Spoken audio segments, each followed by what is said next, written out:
14 October 2025 आणि आपण बघतायत की पालघर येथे आता विशाल मोर्चा आपण बघतायत इथे 4 वाजता ते कलेक्टर ऑफिस या ठिकाणी जाणार आहे। निमित्ताने आदिवासी एकता परिषदचे महाराष्ट्राचे सचिव तसेच आदिवासी समन्वय मंच माजी अध्यक्ष डॉक्टर सुनील पवार साहेब आपल्यासोबत आहे। तर साहेब काय म्हणतील हा मोर्चा कशाबद्दल आणि ह्या मोर्चाचा एकूण उद्देश काय आहे?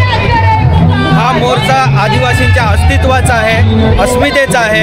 आज ह्या भारतीय संविधाने 342 कलमाखाली जो आदिवासींना विशेष अधिकार दिलेला आहे, एसटी म्हणून आरक्षण दिलेलं आहे, या आरक्षणामध्ये भरपूर सारे वाटेकरू व्हायला बघतात।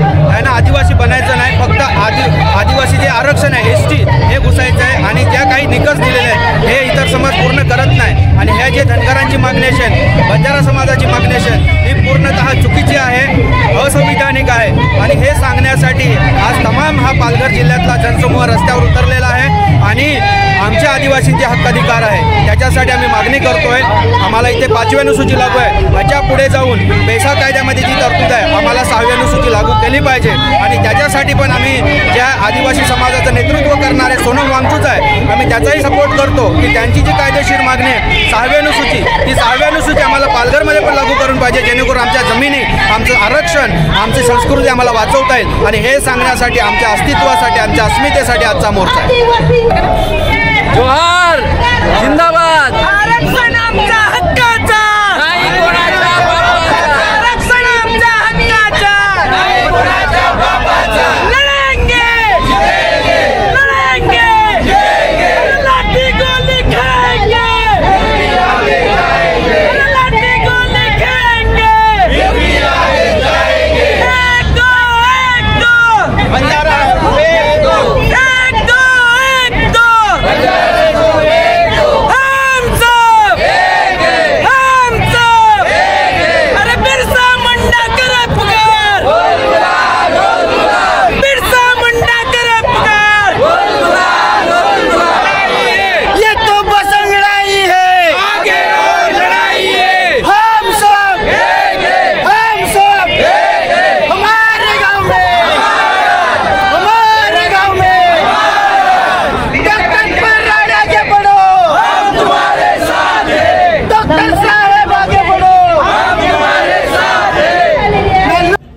धर्तरी, कंसरी, गावतरी आणि स्त्री तत्वाला अभिवादन करतो।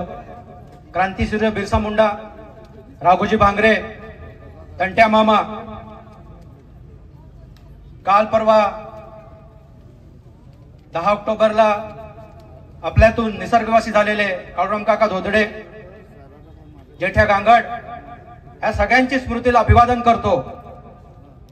आजचा जो जनाक्रोश मोर्चा आहे,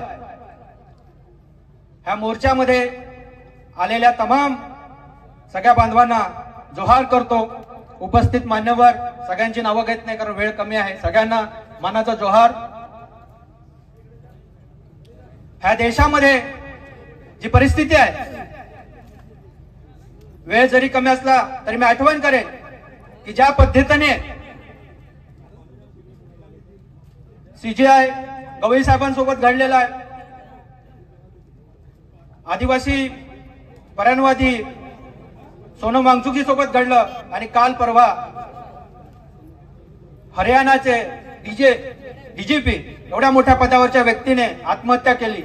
ह्या गोष्टी पण आपण लक्षात घेतल्या पाहिजेत की एक IPS अधिकारी, एक मिनिट डॉक्टर साहेब, एक मिनिट, म्हणजे मध्ये जर उठतायत ना, एक खरेच आदिवासी असतील तर अजून पाचच भाषणं बाकी आहेत आणि अजून वेळ जास्त काही झालेला नाही, तर कृपया करून आमदार महोदयांची सूचना आहे की कुणीही जागेवरनं उठून जाऊ नये। धन्यवाद। आणि ज्या कारणासाठी आपण इथे एकत्र आलेलो आहोत, हे बंजारा आरक्षण, धनगरांचं आरक्षण, पूर्ववक्त्यांनी सांगितलेलं आहे की बऱ्याचशा गोष्टी आहेत त्या तुम्हाला पूर्ण कराव्या लागतील। सहज तुम्ही मोर्चे काढले, आंदोलन केली म्हणजे आदिवासीचं आरक्षण मिळणार नाही। आणि म्हणून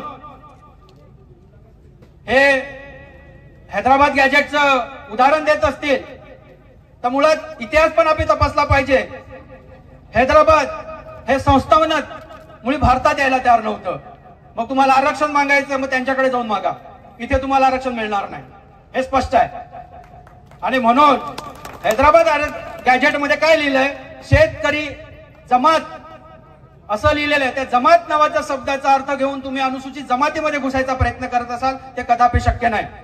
आणि हे प्रयत्न खूपदा झालेले आहेत आणि ते तोंडावर आपटलेले आहेत की 1981 ला सुप्रीम कोर्टाने धनगरांना आणि ह्या बंजारांना पण सांगितलं की तुम्ही आदिवासीचे जे क्रायटेरिया दिलेले आहेत ते पूर्ण करत नाहीत. म्हणजे काय? तर तुम्ही आदिवासी नाहीत. सांगितलं की आदिवासी पोटी जन्माला घ्यावं लागतं. त्याचबरोबर ह्या देशामध्ये तब्बल संविधानामध्ये 12 अनुसूच्या आहेत. त्यापैकी 2 अनुसूच्या कोणासाठी आहेत?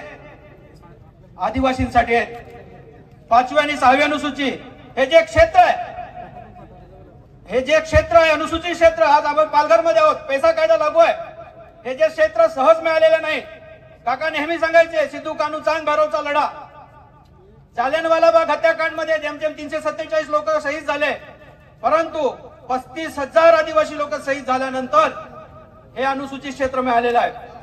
आणि म्हणून हे जे क्षेत्र आहे त्याच्यामध्ये आदिवासी लोक राहतात आणि आदिवासींचं जे आरक्षण आहे ते आज नाही, थोडस बोलू द्या, 1874 ला मिळालेलं आहे. हे लक्षात घ्या. हे जे आम्ही सांगतोय आम्हाला आज आरक्षण दिलं, कोणीतरी संविधानिक आरक्षण दिलेलं, हे बिलकुल नाही आहे.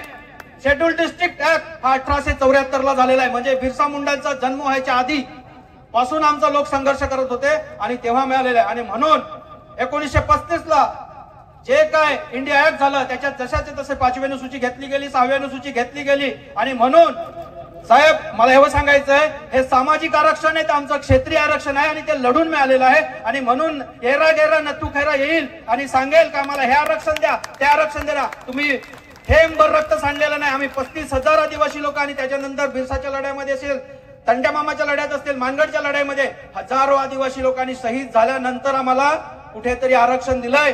आणि जाता जाता एवढंच सांगतो साहेब, सगळ्या पालघरला माहिती आहे, हे सांगणं मला गरजेचं वाटतं. किती लोकांना वांगरजे गाव माहिती आहे?